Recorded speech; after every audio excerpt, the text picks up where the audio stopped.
Magandang araw po, welcome po sa aking channel, Love9 TV. Patalasasan po, meron po ba kayong mga properties na napapabayaan or non-performing assets? Plan nyo ibenta, pero wala kayong oras sa pagbenta nito. Kung ito'y pagkakatiwala nyo po sa amin, tawag lang po kayo sa aking numero, usap po tayo, gawin ko po ng video for free. Yes, libre po, wala po kayong babayaran. Tutulungan pa namin kayong mabenta ang inyong property. Kami na po bala sa marketing, sa boosting or paid ads. Even sa tripping, hindi na po kayo mapapagod sa pag-entertain ng mga buyers. Kami na po bala sa lahat. Tawag lang po kayo. Nandito po tayo ngayon sa Imus, Cavite kung saan meron po tayong bagong video presentation. Isang 3-story modern design house and lot na 3-year-old. May lot area po ito na 398 square meters at may dalawang corner lot. Ang floor area po nito ay 600 square meters. Meron pong 4 bedrooms with own toilet and bath, music room, maid's room with own toilet and bath. Then meron pong penthouse at view deck. At meron pong home elevator. Tungkol naman po sa dokumento nito, ito'y titulado, buhay po ang may-ari, kaya wala po kayo maging problema sa documentation o sa transfer ng title. Yan po yung pasad, napaganda po. Modern design at halos bago pa. Kaya wala po kayong ipapagawa dito. Dalawa po ang corner lot. Dito po sa kabila, yung pangalawang corner lot at yung unang parte ng video, yun ang unang corner lot. So nakabakod na po buong property at ang kagandahan pa po dito, napaganda po lang location nito. Malapit po sa lahat ng business establishments. Yan po yung gate na papasok sa garahe. Nakakasya po ang 5 sasakyan. Mamaya po sa dulong parte ng video, pag-usapan natin ang distance, location at travel time, pati presyo nito. Diyan po sa garahe nakapwesto ang home elevator o lifter. Kaya kung sakali man po ang kasama natin sa bahay ay PWD or senior citizen, gustong pumanik sa view deck o penthouse, hindi na po mahihirapan gawa ng meron pong lifter o home elevator. Nandito na po tayo sa loob. Yan po yung main door. At ito pong wall ay naka-natural stone design. Then meron pong mga glass walls and windows. Ito naman po yung papunta sa garahe, na kung saan kakasya po ang 5 sasakyan. Mamaya po iikutan natin yan. Silipin lang muna natin. So, yan po yung lifter. Itong may glass walls. Covered na rin po ang garahe o carport. Then, itong glass walls and windows ay customized. Napaka-artistic po niya. Then, meron pong ilang mga ornamental plants at may concrete pathway. Yan po yung pedestrian gate o secondary gate na kung saan dyan tayo pumasok. At bago po tayo pumasok dito sa main door, check po natin dito sa corner side. Ito po yung unang corner side nitong property na pag diniretso natin to ay yung covered lanay. So yan po yung kabilang side ng bahay. Pulidong-pulido po pagkapalitada. Quality po ang pagkagawa, hindi po tinipid. Yan po ang kagalahan pag owner's build. So ito po yung dream house nila. May pagbabago lang sa kailang mga plano, kaya ibebenta na lang po nila ito. So ito po yung double wooden door na meron pong glass panels. Then brickstone design itong wall. Samahan niyo po ako. Pasok po tayo. At welcome po dito sa bahay ni Madam at Sir.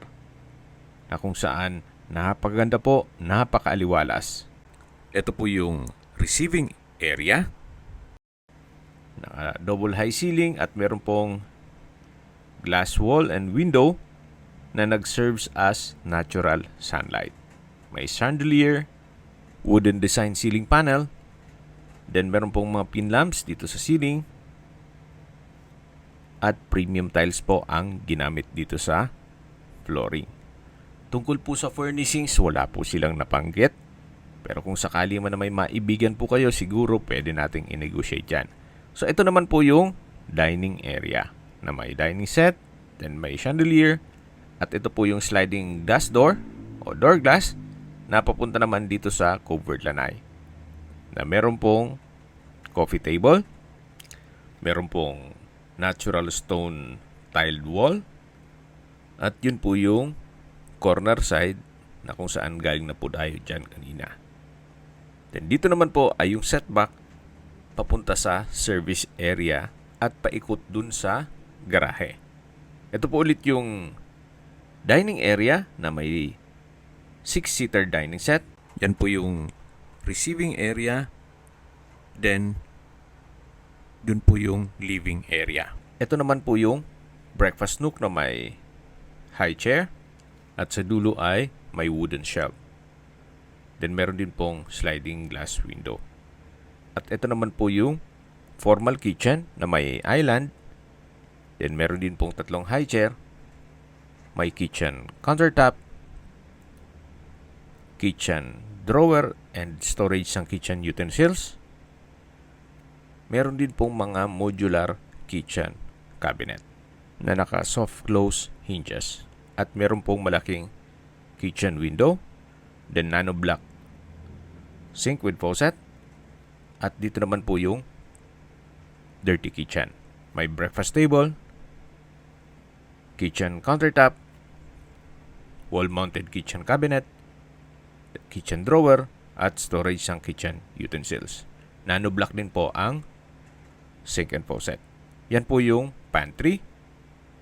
Then dito po ay may access door na naka-solid wood door at aluminum screen door na papunta naman yan sa garahe, at ito yung service area na may natural bamboo o dried bamboo na disenyo dito sa wall.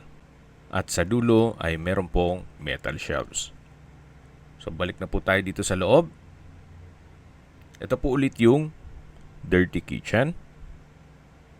Then yan yung pantry. Ito po yung gas range, then kitchen countertop. At dito naman po yung formal kitchen. Marami pong pwedeng ilagay na mga kitchen utensils. Gawa ng napakhaba po ng kitchen cabinet. Ito po ulit yung living area na may ceiling fan. Then sa dulo po matatanaw natin yung main door. At dito naman po yung hagdan na naka solid wood staircase, handrail at glass railing.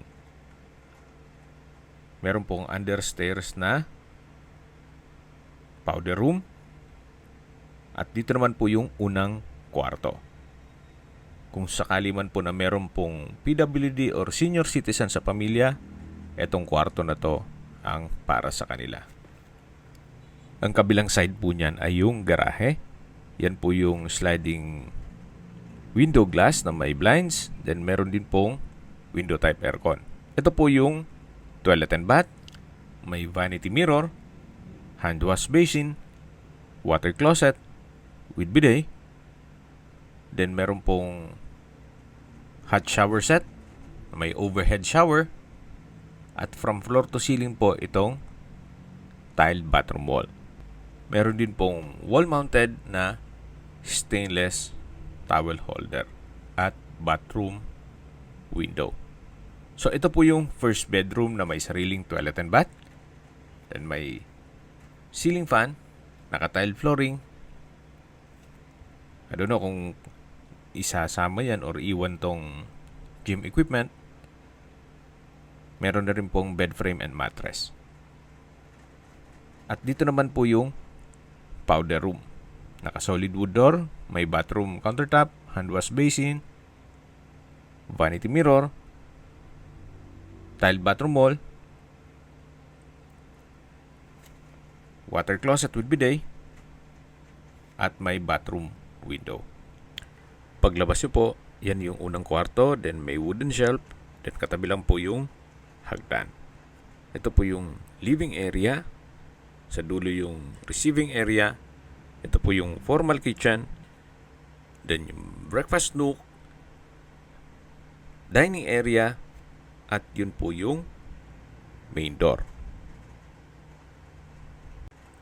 Ito naman po yung customized glass wall and window, at meron pong maliit na storage room dito. So, check po natin yan upon tripping, at may mga gamit sila dyan ngayon. So ito po yung staircase na naka-solid wooden planks, then glass railing, at wooden handrail. May chandelier din po. Then may painting. At samahan nyo po ako. Akyat po tayo. At nandito na po tayo sa second floor. Ito po yung family area. Meron pong chandelier. Wooden design itong tile flooring. At dito naman po yung sliding glass window papunta sa balkonahe. Mamaya po ikutan natin yan. Dito naman po yung open below na naka-glass railing. Then, yan yung chandelier. Ito po yung glass walls and window. Nag-serve as natural sunlight. Mula po dito, matatanaw natin yung receiving area. At dito naman po yung wooden design na ceiling panels. Ito po yung first bedroom. Naka-solid wood door. Malaki ang espasyo, may wardrobe, bed frame and mattress, customized glass window with blinds, may ceiling fan, may window type aircon, at may sariling toilet and bath na may bathroom countertop, vanity mirror, hand wash basin, bathroom cabinet, water closet with bidet, hot shower set, at bathroom window. Naka-tiled bathroom wall din po yan. So ito po yung pangalawang kwarto ng buong bahay. At yan po ulit yung family area. Dito naman po yung third bedroom. Naka-solid wood door. Halos kasinlaki lang po nung kabilang kwarto. Malaki din po siya.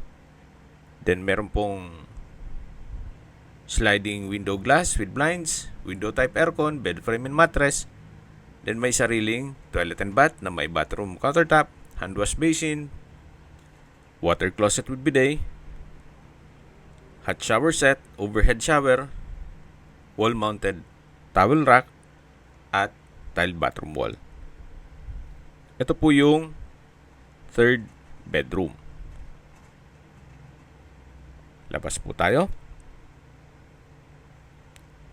Ito po ulit yung family area. Yan po yung linen room. Pan-tripping po, check natin yan. Na naka-solid wood door. At katabi lang po nito yung hagdan o staircase. At ito naman po yung hallway na papunta sa master bedroom. Ito pong master bedroom ay halos triple ang laki ng mga kwarto. Napakalaki po ng espasyo. May corner window glass, ceiling fan, split type aircon, pin lamps. Then meron pong headboard, bed frame and mattress, at meron pong walk-in closet. Naka-solid wood door. Napakalaki po ng espasyo. May ceiling fan, wooden shelves, at dito naman po yung toilet and bath na may couple hand wash basin, malaking vanity mirror, bathroom countertop. Sa dulo po ay may bathtub. Then yan po yung water closet with bidet. May shower enclosure. From floor to ceiling po ang tile bathroom wall. Then may bathroom window, hot shower set. At dito naman po yung overhead shower. Napakaganda po. Pati po yung kombinasyon ng kulay nitong mga tile bathroom wall. At ito pong shower enclosure ay stainless itong frame niya. So yan po ulit yung walk-in closet. Napakalaki po ng espasyo. At dito naman po tayo ulit sa master bedroom. Meron pong access door dito na papunta naman sa balkonahe. Naka-solid wood door. Then meron pong rattan set. Naka-glass railing. Then may tubular design. At yan po yung stairs o spiral stair papunta sa penthouse. Yan po yung dulong parte ng balkonahe na may access naman papunta dun sa family room. So akyat po tayo, samahan niyo po ako. At nandito na po tayo sa roof deck o penthouse. Pwedeng music room, depende po sa inyo kung ano maging use nyo dito. Naka-glass walls and window. May countertop, split type aircon. Then pwede pong mag video okay o karaoke. Kaya maganda rin gawing music room. At sa dulo po yung stainless sink with faucet. At meron din po itong sariling toilet and bath. Na kung saan maayos naman po ang toilet fixtures. So dito naman po sa kabilang side ay meron pong isang kwarto na ginawa nilang maid's room. Nakatabi lang yung banyo. So yan po ulit yung music room o penthouse. At ito naman po yung home elevator o lifter. Pagbaba po niyan ay doon na mismo sa may garahe. Napakalawak po nitong view deck. At mula po dito, matatanong niyo naman ang inyong mga magiging kapitbahay na kung saan dito po sa subdivision na to mukhang palakihan po sila ng bahay. Yan po yung inyong mga magiging kapitbahay. Maaliwalas naman po ang area at higit sa lahat, malapit po sa lahat. At pag-usapan na po natin ang distance, location at travel time. Kung familiar po kayo sa Tirona Highway, napakalapit lang po nito. 650 meters at ang travel time is 3 minutes. Mula naman po sa Binakayan Public Market na kung saan meron din pong mga groceries, convenience store, remittance center, supermarket, school, church, fast food, restaurant, at iba pang business establishments. 650 meters lang po ang layo.